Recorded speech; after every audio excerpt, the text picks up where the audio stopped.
Welcome everyone, Michael here with Offshore Citizen. We are here in beautiful Cayman Islands, and so I'm here with my very good longtime friend Matthew Park, who has moved here, and so we're going to talk today a little bit about the pros and cons of moving to Cayman. So, Matthew, first of all, quick little intro of yourself.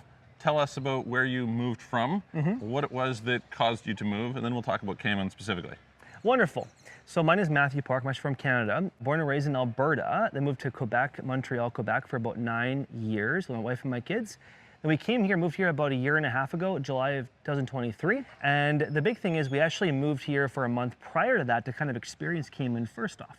For Good about idea. a month, exactly. Yeah, smart thinking. And we heard things about Cayman, of course, the people, the lifestyle, of course, no tax, all those kind of things as well.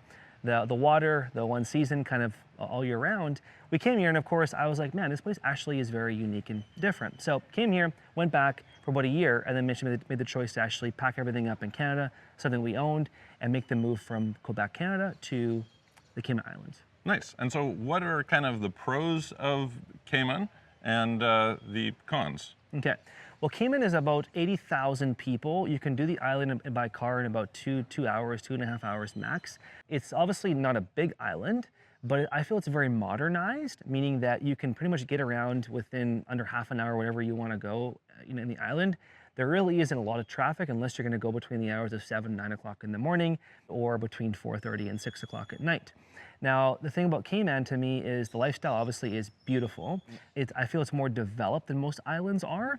And it's also a pretty booming island as far as people coming here. Tourism, of course, is quite large. Now, those are pros, of course, of the island. Also, there's one season. So people think that coming in summertime, it is hot.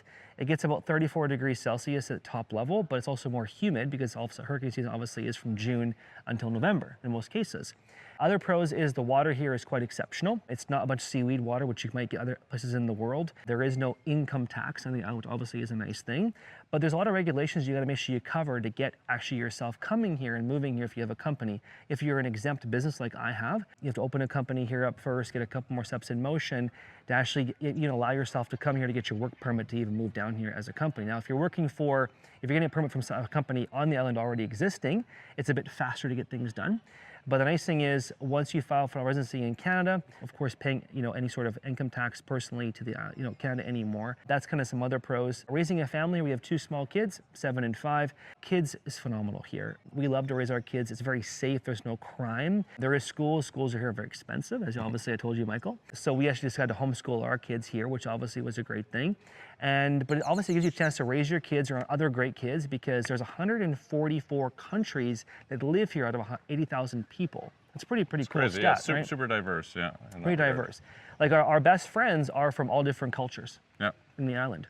That's kind of cool. So that's definitely some pros, I would say, as well as, when it comes to where things are, of course, close is concerned, you can fly to Miami under an hour. You can fly to Dallas in basically 2.5, 3 hours. Toronto is basically 3.5 hour direct flight. Things aren't very far from, of course, where we are on the island, which obviously is a pro. And I think as well as also it's, a place where you actually can get pretty much what you need. The cons are this. So the cons are Amazon does take about a month to get here. So mail, of course, isn't the greatest. You do pay customs and duty.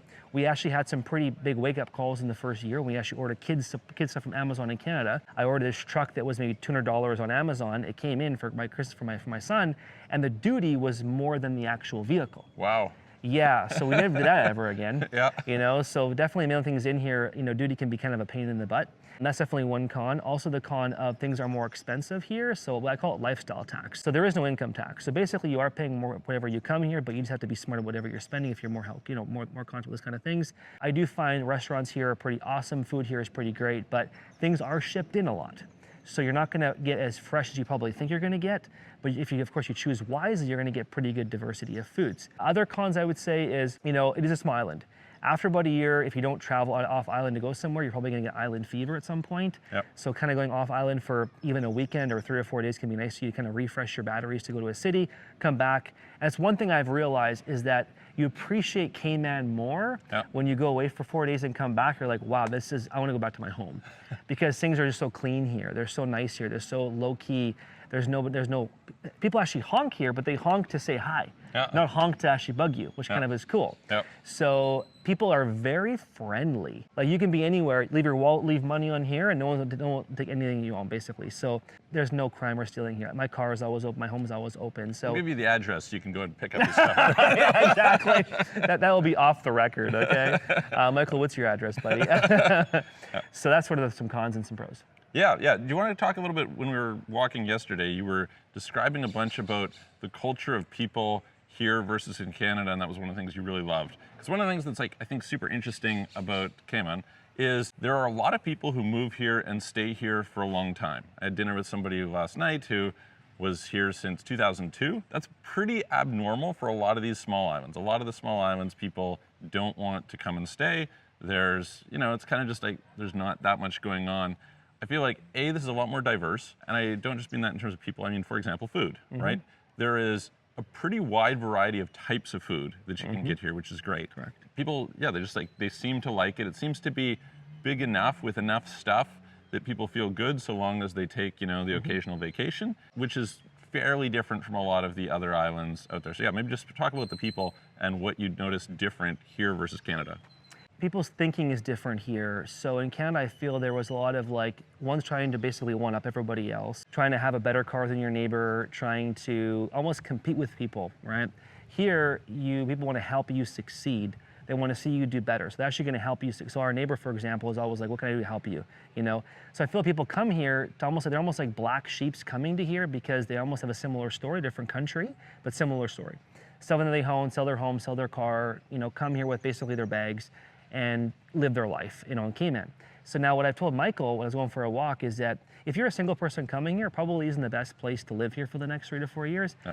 But if you're a family with a couple young kids, you're 35 to 45, it's one of the best places to live because you have a lot of culture here of families and kids, and it's a great place to raise kids. One of the best, I think, in the world.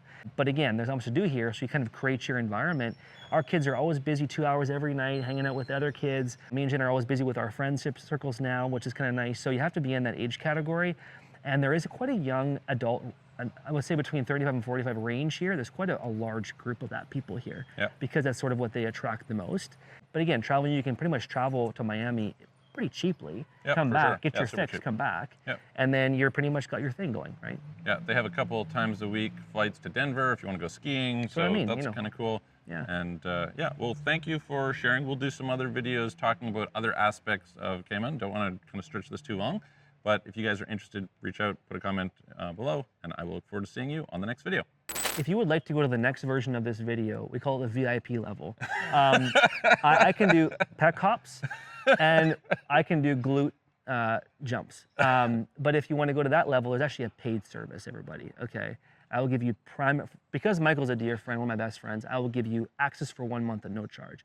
After 1 month, VIP service for $1,000 a month, and you know what? We have tips in there. Oh, nice, nice. Join me, Magic Matthew.